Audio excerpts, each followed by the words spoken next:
From Their Eyes, a Shadow of the Colossus based fic. Chapter 12.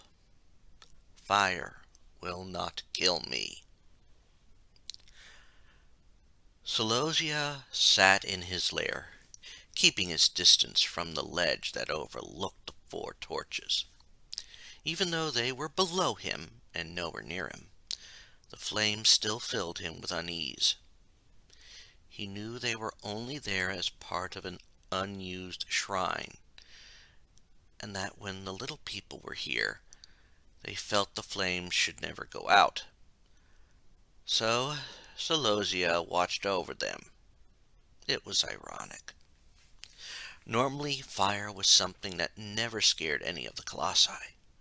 Seleucia knew in his mind that that was the truth. Their massive bodies and the shell-like armor they had kept them immune from the heat of fire. His fear of it was the result of a great misfortune, one that had took the lives of many of his brethren. He started to reflect on that moment from countless ages ago. His kind had lived in the vast jungles of the old lands. They were one of the most beautiful in all the realm, and home to many creatures. Many had thought the jungles would always exist. And then that day happened. The whole of the world, to his kind of colossi, were shocked when the fire had started. Seleucia had been the most shocked since the fire had started near his particular home. Normally, when flames started, any of his kind would stomp it out. This time, that wasn't an option, and much to Seleucia's shame, he ran. That action had devastating results. The fire went unchallenged, and the jungle foliage kept feeding the flames. In almost no time, the fire had consumed half of the jungle, and by the time any of the various colossi and other beings living in the jungle or land could do anything, it was too late. Seleucia shook his head in shame when he recalled that day. It had been his fault that his kind no longer had a home. It left them all homeless, and after so many years of each one having their own home territory, they had to live in a pack. That was not easy for his kind, but they had managed. It was even a blessing that no one blamed him for his inaction. He then recalled when Dorman had come to them. At the time, that colossi had seemed so genuine in trying to find them a new home. The council of the colossi had been taking their time in trying to find them a new home, but a majority of Seleucia's kind understood they had their hands full with the plague of shadow beings. They had thought them to be contained when the queen of the shadow beings was imprisoned, but the beings still caused problems. Some colossi even thought the creatures of darkness were the ones responsible for all the tragedies, including the jungle fire. Seleucia even thought it was the truth, at first. Dorman kept insisting that certain measures had to be taken, and those seemed overly aggressive. To be honest, at first it sounded right to Seleucia. But then he found out the truth about Dorman.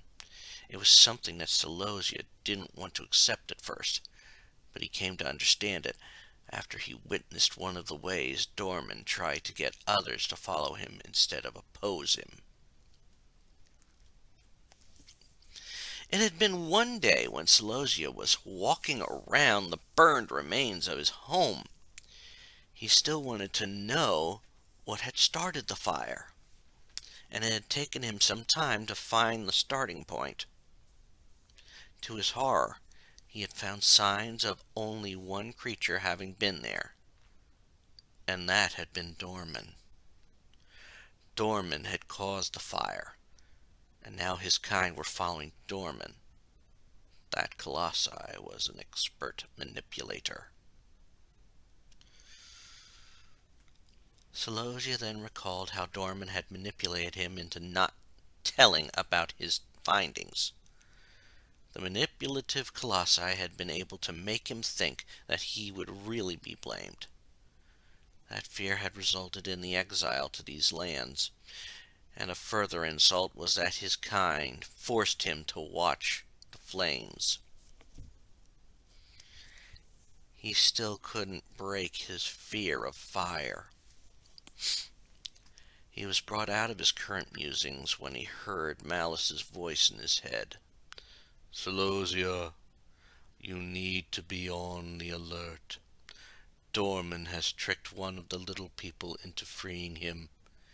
He has already killed several of the others, including Dirge." That news truly made Selosia take notice.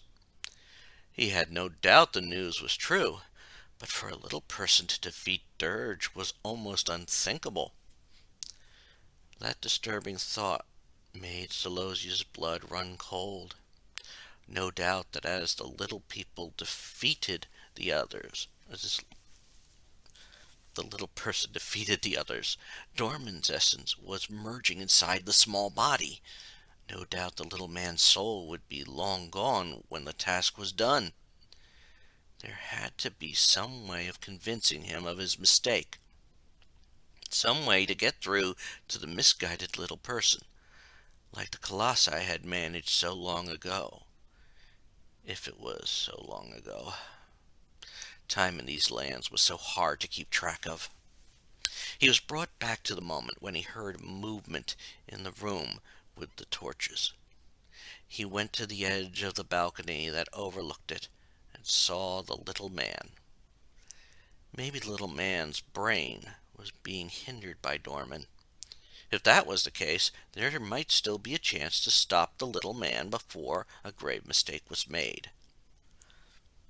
Selosia jumped down to the room, and immediately he knew reason would not work. The little man ran for one of the torches and climbed up onto it. Well, if the little man burned, then Dorman's plan would be over. With that in mind, Selosia rammed into the torch. To his chagrin, the little man hadn't fallen off or into the flame, but a long piece of wood had. He tried to shake off the impact, knowing it would make his head spin for a bit. As he did that, Selosia saw the little man jump off the torch and grab the wood. Selosia tried to focus on the little man, but when he had, the little man was approaching another torch. He gave chase, but unfortunately the little man had gotten on top of this one. This little man was going to be tricky to get. Selosia would be patient, though. He was a bit like what the little people called cats. He would be ready to strike when the little man returned to the ground. To his surprise, the little man jumped down almost as soon as he had gotten up there. Selosia knew this would be his moment to shine. He charged toward the little man, confident that no weapon could pierce his hide. Just as he was upon the little man, he came to a halt at the sight of the flame on the stick. The little man waved it through the air, and Selosia started to move backwards, the old fear and memories flooding his thoughts. Rationally, he knew the flame could not hurt him, but the fear was overwhelming. He kept backing up, trying to get away from the flame. Just as his back paw lost traction, he realized he had backed up too far. He had reached the outer edge of the room, which meant he was going to fall outside. He had looked at that gap a few times, and knew it was a long drop. As he fell, he hoped that the drop would not jar his natural armor. A few of his kind had lost that protective shell from a drop like that, and it would take weeks to grow it back. This was bad because it would also expose the sigil that held the part of Dorman's power he was guarding in check. He hit the ground with a loud smack and as he did so, he felt the armor shed. It was the only thing he was certain of as he took note of the world spinning. That was bad, but he was certain it couldn't get worse. The little man would have to be suicidal to jump down to him now, just to go after the exposed sigil. It would take a leap that would be most likely fatal to the little man. That certainty disappeared when Selosia felt something land on his back. He wanted it to be a falling rock. The sudden stabbing pain in his back told Selosia that the little man had landed on his back. The little man had even stabbed the sigil. Selosia didn't want the little man to get a second stab in, so he did the only thing that would dislodge the man. He bolted, and he felt the little man holding on for dear life. The little man couldn't stab Selosia, but he hoped the little man would fly off when he rounded the turns back up to the torches. To his horror, the little man never lost his grip. That meant Selosia's only hope was to stop quickly and hope the little man flew off. He even made sure that when he stopped, it was possible that the little man would go flying out the same place that he fell through when the man swung the flaming stick at him. Selosia came to a halt, and he felt the man start to lift off of him. Unfortunately, the little man's grip never slackened. It was possible that the sudden stop might have caused some injury to the little man, and Selosia had to take the opportunity he had. He started to shake, in the same way a wet animal shakes off excess water. The little man still didn't release his grip. The whole scenario was terrifying. If Selosia stopped shaking, the little man would take that moment to stab the sigil again, and he couldn't keep shaking. He realized in that moment he was going to die. He gave in to fate and stopped shaking. Just as he figured, he felt a second stab in his back right where the sigil was. As it happened, he felt his vision go black. His thoughts even started to fade. He was dying, and it would free more of Dorman's essence. He took only a moment to recall who Dorman might send the next attack to, and his last thought was of how difficult the little man would have next. Dorman reveled in Selosia's defeat. With this Colossus' defeat, that left 5 more to go. Added to this that some of the remaining colossi were the largest ones by far, only excited him more. Only one was near the same size as Selosia, and the fact that the little man handled that fight with ease was very comforting. Dorman then focused his mind on the next battle that was coming up. The little man would be fighting Pelagia next. That battle would truly be one of the most trying the little man would fight yet. It was possible that the little man would be doing a lot of swimming in this battle, and that would require more stamina. As the shadow beings transported the little man back to the temple, Dorman boosted the stamina of the little man. He also knew that if he continued to alter the little man, he would soon sprout horns.